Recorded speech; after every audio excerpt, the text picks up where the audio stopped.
Olá, meus queridos, minhas queridas, sejam todos muito bem-vindos ao nosso canal Universo da Mulher. Aqui é a sua amiga Anita Castro e nós estamos começando mais uma partilha do ESD, Estudo Sistematizado da Doutrina Espírita. Hoje nós vamos ver a partilha da aula de número 30 e o tema é A Terra de Mundo de Expiação e Provas para Mundo de Regeneração. Mas antes, eu gostaria de te convidar para que tu estejas aqui curtindo este vídeo, para que o YouTube entenda que esse material é especial para todos nós e compartilhe também com outras pessoas, e para que tu não esqueças também de compartilhar nas tuas redes sociais e também com os teus amigos, com os teus queridos, com todas aquelas pessoas que tu sabes que gostam de assuntos esotéricos, ok? Então, vamos à nossa aula de hoje. E os objetivos específicos desta nossa aula são analisar a situação da Terra como mundo de expiação e provas e refletir sobre o processo de sua transformação em mundo regenerador. Então, vamos ao material da nossa aula de hoje. Como vocês sabem, eu faço a leitura aqui e posteriormente teço breves comentários. Ensina a doutrina espírita que a Terra não é o ponto de partida da primeira encarnação humana. O período da humanização começa geralmente em mundos ainda inferiores à Terra. As nossas existências no orbe terráqueo são, porém, das mais materiais e das mais distantes da perfeição. A Terra pertence à categoria dos mundos de expiação e provas, razão porque aí vive o homem a braços com tantas misérias. Muitos se admiram de que na Terra haja tanta maldade e tantas paixões grosseiras, tantas misérias e enfermidades de toda a natureza, e daí concluem que a espécie humana bem triste coisa é. Provém esse juízo do acanhado ponto de vista em que se colocam os que emitem e que lhes dá uma falsa ideia de conjunto. Deve-se considerar que na Terra não está a humanidade toda, mas apenas uma pequena fração da humanidade.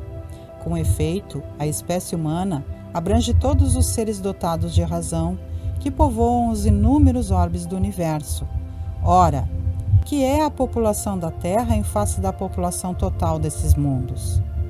Muito menos que a de uma aldeia, em confronto com a de um grande império. A situação material e moral da humanidade terrena nada tem que espante desde que se leve em conta a destinação da Terra e a natureza dos que a habitam. Faria dos habitantes de uma grande cidade falsíssima ideia quem os julgasse pela população dos seus quarteirões mais ínfimos e sórdidos. Num hospital ninguém vê senão doentes e estropiados. Numa penitenciária vêem-se reunidas todas as torpezas, todos os vícios. Nas regiões insalubres, os habitantes, em sua maioria, são pálidos, franzinos e enfermiços. Pois bem, figure-se a Terra como um subúrbio, um hospital, uma penitenciária, um sítio malsão. E ela é simultaneamente tudo isso, e compreender-se-á por que as aflições sobrelevam aos gozos, porquanto não se mandam para o hospital os que se acham com saúde, nem para as casas de correção os que nenhum mal praticaram, nem os hospitais e as casas de correção se podem ter por lugares de deleite. Ora, assim como numa cidade a população não se encontra toda nos hospitais ou nas prisões, também na Terra não está a humanidade inteira. E do mesmo modo que do hospital saem os que se curaram e da prisão os que cumpriram suas penas, o homem deixa a Terra quando está curado de suas enfermidades morais. A superioridade da inteligência em grande número dos seus habitantes indica que a Terra não é um mundo primitivo, destinado à encarnação dos espíritos que acabaram de sair das mãos do Criador. As qualidades inatas que eles trazem consigo constituem a prova de que já viveram e realizaram certo progresso, mas também os numerosos vícios a que se mostram propensos constituem o índice de grande imperfeição moral. Por isso os colocou Deus num mundo ingrato, para expiarem aí suas faltas, mediante penoso trabalho e misérias da vida, até que hajam merecido ascender a um planeta mais ditoso. Note-se, entretanto, conforme assinala Emmanuel, que a capacidade intelectual do homem terrestre é excessivamente reduzida em face dos elevados poderes da personalidade espiritual, independente dos laços da matéria. Os elos da reencarnação fazem o papel de quebra-luz sobre todas as conquistas anteriores do espírito reencarnado. Nessa sombra reside o acervo de lembranças vagas, de vocações inatas, de numerosas expiações, de valores naturais e espontâneos, a que chamais subconsciência. O homem comum é uma representação parcial do homem transcendente, que será reintegrado nas suas aquisições do passado, depois de haver cumprido a prova ou a missão exigidas pelas suas condições morais no mecanismo da justiça divina. Aliás, a incapacidade intelectual do homem físico tem sua origem na sua própria situação, caracterizada pela necessidade de provas amargas. O cérebro humano é um aparelho frágil e deficiente, onde o espírito em queda tem de valorizar as suas realizações de trabalho. Por outro lado, também se explicam pela pluralidade das existências e pela destinação da Terra como mundo expiatório as anomalias que apresenta a distribuição da ventura e da desventura entre os bons e os maus neste planeta. Semelhante anomalia, contudo, só existe na aparência, porque considerada tão só do ponto de vista da vida presente. Aquele que se elevar pelo pensamento de maneira a aprender toda uma série de existências, verá que a cada um é atribuída a parte que lhe compete, sem prejuízo da que lhe tocará no mundo dos espíritos, e verá que a justiça de Deus nunca se interrompe. Nem todo o sofrimento suportado na terra, porém, constitui expiação de determinada falta cometida em pregressas reencarnações. Muitas vezes, são simples provas buscadas pelo espírito para concluir a sua depuração e ativar o seu progresso. Assim, a expiação serve sempre de prova, mas nem sempre a prova é uma expiação. Provas e expiações, todavia, são sempre sinais de relativa inferioridade, porquanto o que é perfeito não precisa ser provado. Pode, pois, um espírito haver chegado a certo grau de elevação e, nada obstante, desejoso de adiantar-se mais, solicitar uma missão, uma tarefa a executar, pela qual tanto mais recompensado será, se sair vitorioso quanto mais rude haja sido a luta. Para que na terra sejam felizes os homens, preciso é que somente a povoem espíritos bons, encarnados e desencarnados, que somente ao bem se dediquem. Havendo chegado o tempo, grande emigração se verifica dos que a habitam, a dos que praticam o mal pelo mal, ainda não tocados pelo sentimento do bem, os quais, já não sendo dignos do planeta transformado, são excluídos, porque senão lhe ocasionariam de novo perturbação e confusão e constituiriam obstáculo ao progresso. Irão espiar o endurecimento de seus corações, uns em mundos inferiores, outros em raças terrestres ainda atrasadas, equivalentes a mundos daquela ordem, aos quais levarão os conhecimentos que hajam adquirido, tendo por missão fazê-las avançar. Substituí-los-ão espíritos melhores, que farão reinam em seu seio a justiça, a paz e a fraternidade. A terra, no dizer dos espíritos, não terá de transformar-se por meio de um cataclismo que aniquile de súbito uma geração. A atual desaparecerá gradualmente e a nova lhe sucederá do mesmo modo, sem que haja mudança alguma na ordem natural das coisas. Tudo, pois, se processará exteriormente como só ia acontecer, com a única, mas capital diferença de que uma parte dos espíritos que encarnavam na Terra aí não mais tornarão a encarnar. Em cada criança que nascer, em vez de um espírito atrasado e inclinado ao mal, que antes nela encarnaria, virá um espírito mais adiantado e propenso ao bem.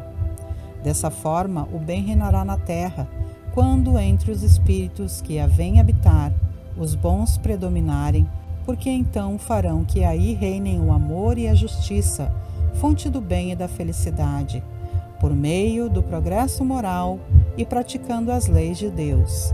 É que o homem atrairá para a terra os bons espíritos e dela afastará os maus. Estes, porém, não a deixarão, senão quando daí estejam banidos o orgulho e o egoísmo.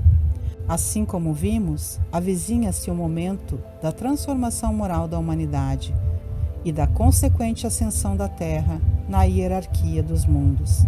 Essa transformação se verificará por meio da encarnação de espíritos melhores que constituirão na Terra uma geração nova. Então os espíritos dos maus, que a morte vai ceifando dia a dia, e todos os que tendem a deter a marcha das coisas, serão daí excluídos, pois que viriam a estar deslocados entre os homens de bem, cuja felicidade perturbariam. Que aula maravilhosa, não é, meus queridos? Aqui nós vimos então e confirmamos aquilo que nós já sabíamos, que a Terra é um dos mundos de provas e expiações, e que aqui nós ainda temos, devido ainda às nossas fragilidades espirituais, que vivenciar as dificuldades, as lutas, os sofrimentos que vão depurar os nossos espíritos para que possamos evoluir. Nós vimos aqui então que nem sempre o que estamos passando são expiações de vidas anteriores, de pregressas dificuldades que causamos e então estamos agora ressarcindo as dívidas. Mas são sim às vezes escolhas nossas mesmos por provas para que possamos evoluir, não é mesmo? Através dessas dificuldades. E nós vimos também, meus queridos, que a partir do momento da transição que já estamos começando a vivenciar, que a Terra se tornará então um mundo de regeneração, não é? Evidentemente que ainda levará bastante tempo para que a Terra se torne, de uma vez por todas, um mundo de regeneração. Mas, pouco a pouco, passo a passo, ele assim se tornará. E depende de cada um de nós para que isso aconteça, não é? Que nós estejamos buscando da melhor forma possível, através dos nossos estudos, da nossa conscientização, da nossa boa vontade uns com os outros, esse mundo de regeneração. Que nós possamos transformar o futuro para que esses espíritos que vão chegando à Terra, esses nossos queridos irmãozinhos que estão nascendo agora nessas novas crianças, que possam receber um mundo melhor, que nós já vamos construindo esse mundo melhor, porque futuramente muitos de nós que aqui estamos agora vamos reencarnar nesse mundo que será então de regeneração.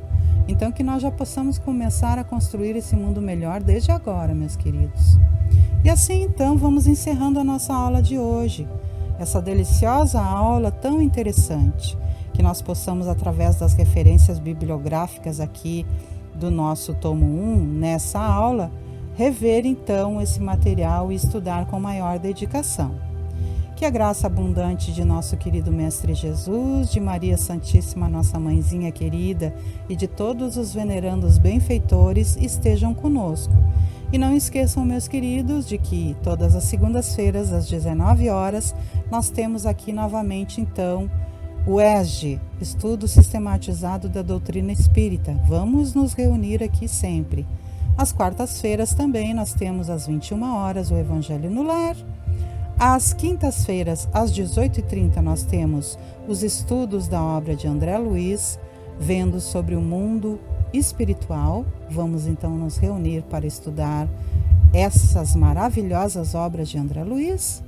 E também nas sextas-feiras, às 18 horas, nós temos aqui, através do Momento do Passe, os eflúvios benditos que recebemos da espiritualidade superior. Um grande beijo no coração de todos e até o nosso próximo encontro, queridos. Tchau, tchau. Muita dedicação e muito amor a todos nós, porque a espiritualidade maior sempre está conosco, nos abençoando e nos agraciando. Que nós possamos então valorizar com o nosso amor, gratidão e dedicação essas bênçãos que nunca cessam sobre nós. Até, queridos. Muita paz, muitas bênçãos e muitas graças a todos nós.